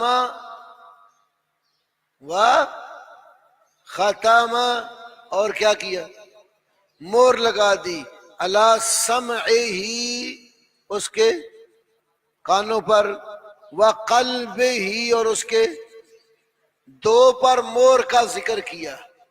آگے فرمایا وَجَعَلَ عَلَىٰ بَصَرِهِ غِشَاوَةً، وہاں خالی تھا نا، وَعَلَىٰ أَبْصَارِهِمْ غِشَاوَةً، تو وہاں واو کا احتمال تھا، تو یہ استنافیہ ہے، واو عاطفہ ہے، تو قرآن کی اس آیت نے بتایا ہے کہ وہ واو عاطفہ نہیں ہے، اس پر ختمہ کا حکم، کیوں؟ ختمہ علی سمعہ وقلبہ، آگے وجعل، اب سے ختمہ لفظ نے ذکر کیا، ختمہ ہونا ہوتا تو یہ جعلہ کی ضرورت ہی نہیں تھی، عطف ہونا تھا، لیکن فرمایا وجعل علی بصرہ، اور اس نے اس کی آنکھ کے اوپر بنا دیا غشاوۃً، باری پردہ۔ کیا معنی کیا؟ پہلے بھی کیا معنی کیا تھا؟ خالی پردہ میں نے مانا، آپ نے کیا پڑھا تھا ترجمے میں؟ یہاں تو نہیں پڑھا نا بھی ترجمہ، وہ آگے جا کے پڑھا ہے، خیال رکھتے ہیں یہ نکرہ کے اوپر جب تنوین آتی ہے نا، کامن نون پر جب تنوین آتی ہے، دو زبر دو زیر دو پیش، کئی معنی اس کے ہوتے ہیں، ان میں ایک تنوین کا معنی ہوتا ہے تنوین تعظیم، تنوین تعظیم، جو جس لفظ پر تنوین داخل ہے نا اس کو بڑا کر کے ظاہر کرنا۔ تو خالی پردہ نہیں، کیا معنی کیا؟ باری تھا، وہ بڑا پردہ، بھاری پردہ ہے، یہ تنوین کا معنی ہے۔ بات سمجھیں کہ نہیں؟ فائدہ ہو رہا ہے کہ نہیں آپ کو؟ اب میں نے ابھی 3 مثالیں دی، ایک اسم کی بیت عتیق، دوسری عصا فعل کی کہ اس میں رات کا آنا بھی مانا ہے اور رات کا، تو قرآن نے واللیل اذا ادبر بھی کہا، واللیل اذا یغشا بھی کہا، تو یغشا رات آنے کے معنوں میں ہے، اور ادبارہ رات کے، اور عصا دونوں معنوں کا اہتمام رکھتا ہے، اس لیے وہاں مفسرین اختلاف ہو گیا، کسی نے ادبارہ مراد لیا اور کسی نے یغشا اقبالہ مراد لیا۔ تو حرف کی مثال آپ کو ایک دی میں نے ابھی، واو کی، تو واو عطف کا معنی بھی دیتی ہے، عطف کا مطلب اس کا تعلق پیچھے ہی جوڑنا ہے، استیناف کا معنی اس کو نئے سرے سے شروع کرنا ہے۔ تو جو پہلے ختم اللہ علی قلوب ولا سمع ولا ابصار میں واو میں یہ احتمال تھا کہ اس پر ختم کا معنی بھی ہو سکتا ہے اور نہیں بھی ہو سکتا، اگر پیچھے تعلق جوڑے تو معنی ہوگا آنکھوں پر بھی مور لگائی، اگر نہ جوڑے تو اس کا معنی ہوگا آنکھوں پر مور۔ اب یہ کیسے پتہ چلے گا کہ یہ واو جو ہے عطف کا معنی دے رہی ہے استئناف کا، ختم کا حکم اس پر لگنا ہے یا نہیں لگنا، تو ہمیں ایک اور آیت نے یہ بات بتا دی. تو وہ آیت کیا ہے؟ سورۃ جاثیہ کی وَجَعَلَ عَلَى بَصَرِهِ غِشَاوَةً. یا جعلہ فعل الگ ذکر کر کے سمجھا دی ہے کہ ختمہ کا حکم یا آنکھ پر. تو یہ پھر کیا ہوا؟ قرآن کی ایک آیت دوسری آیت کی تو تفسیر کی پہلے دو صورتیں یہ بتائیں نا کہ یا تو اس آیت کے اندر ہی یا آیت سے باہر. اب آگے مشترک ایک لفظ ہے، ایک لفظ کئی معنوں کا احتمال رکھتے ہیں، قرآن نے اس کا ایک معنی خود معین کیا ہے. بات سمجھو جی. یہ کچھ انواع میں نے آپ کو سمجھائی ہیں قرآن کی تفسیر کی قرآن کے ساتھ، ورنہ اس میں بہت ساری ڈیٹیل ہے.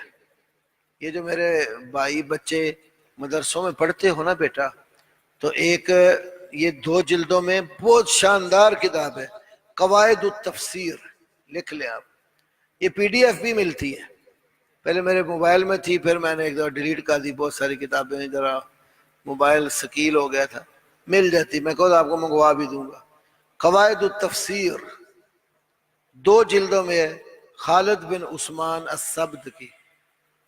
خالد بن عثمان، یہ جو بڑے بچے ہیں نا قرآن کے ساتھ تفسیر کا ذوق رکھتے ہیں، یہ کتاب ضرور خریدیں جہاں سے ملے، نہ ملے PDF میں مل جاتی ہے، موبائل میں ڈال لیں، کمپیوٹر میں ڈال لیں، اس کو ضرور پڑھیں. السبت، سبت ہفتے کو جو کہتے ہیں، سین باتا. باقی کچھ جو سنت کا مسئلہ رہ گیا دوسرا پچھلے ٹائم انشاءاللہ آپ کو وہ بتاؤں گا. ابھی ٹائم ہو رہا ہے کافی، 12 بج رہے ہیں جی. مکتبہ دار ابن القیم ہے، دار ابن عفان ہے، 2 مکتبوں کے اشتراک سے یہ ہے، دار ابن قیم اور دار ابن عفان. لو مولانا اس کو دفتر میں الماری میں رکھ دو.